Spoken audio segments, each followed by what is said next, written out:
Welcome back to Point of View, and our special guest today is Jamie Maxtone-Graham.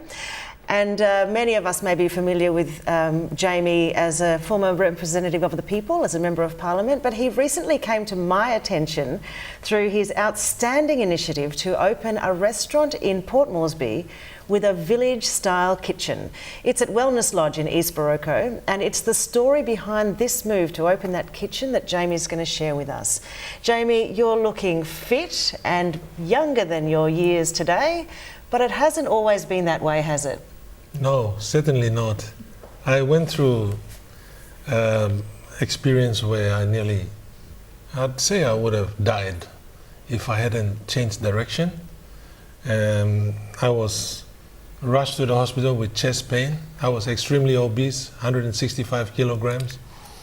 And doctor prognosis was I was 85% blocked in all my 4 arteries around my heart. And he scheduled me for emergency bypass operation in Brisbane. And luckily for me, I was a Member of Parliament.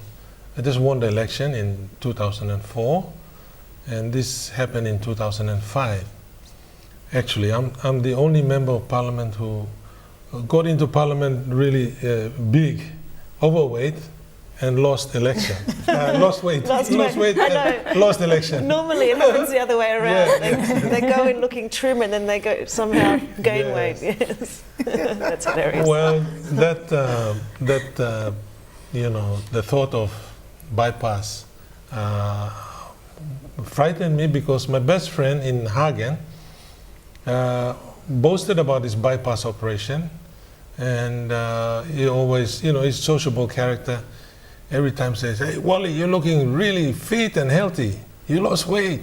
And he'd take his shirt off and show where they operated him.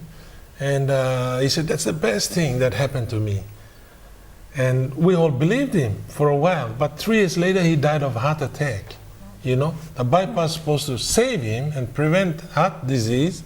Actually, he died of that same problem. So what I realized, the underlying cause, later on when I did research, so you know, it's the diet and the lifestyle, you know. So I refused. I said, "No thanks. I don't want to have this bypass. I'll do it another way, maybe, you know, naturally."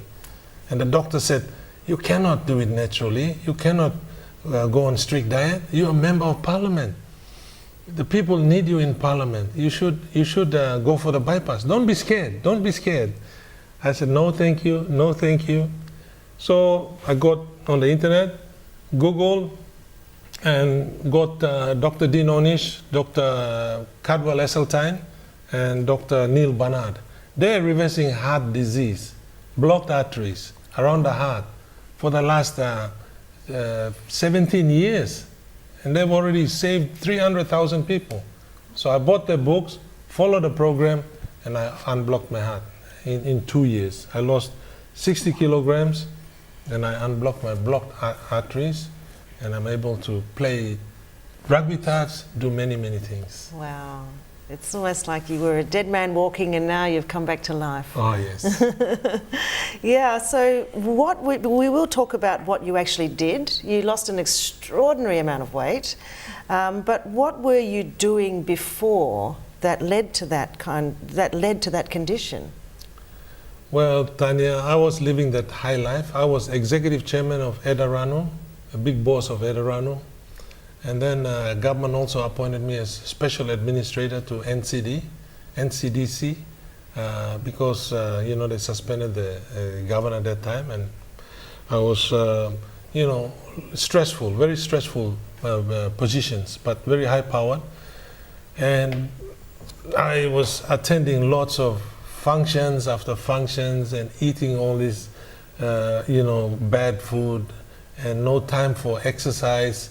So I became a couch potato style living with eating all this processed food, and I didn't realize that I was addicted, you know.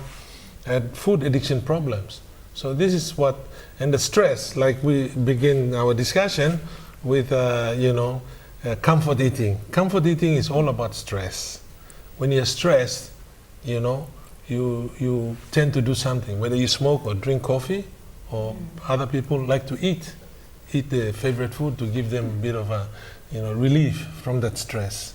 So I was a walking sick person waiting to drop. But thank God that, I didn't become statistics. Sadly, a lot of my schoolmates, my rugby mates, we play rugby together, my Sogeri National High School brothers, many of them have passed on, and I realized that, we cannot be silent. We need to be an advocate. So I started becoming an advocate when I went through my own experience. I lost weight, like your question about how I lost weight. Yes. And fixed my health problem. Yeah. I got those books, read it all, mastered the technique and the programs that were in the books. The first thing, I bought a juicer and I disappeared up to Sogeri. I rented a little house up there, and I just stayed away from stress, because stress was, and that time I was a member of parliament, and I told my constituents that I need to save myself. I need to become a healthy leader. Right now I'm a sick leader. I can't perform my duties. So I spent about 3 solid months up there. I drove back and forth, attend parliament session, went back for electoral visits, but I bought a juicer and I started juicing, vegetable juice. I drank so much vegetable juice, walking around, and took some supplements, and eventually I started losing weight, and that gave me a lot of confidence. It's like a drug. When you start feeling healthy and losing weight, your spirit lifts up and your confidence builds up, and you just want to, wow, tomorrow come quickly. I want to, get on with, becoming healthy and fit. So, it built up a momentum for me. Well, look, it's a very big topic, and I'm sure that we could talk for hours on this. We've got to take another quick break. When we come back, Isabel Druma is going to be out on the streets talking to people out there about what they do for a quick bite to eat and what their eating habits are. We'll be back shortly.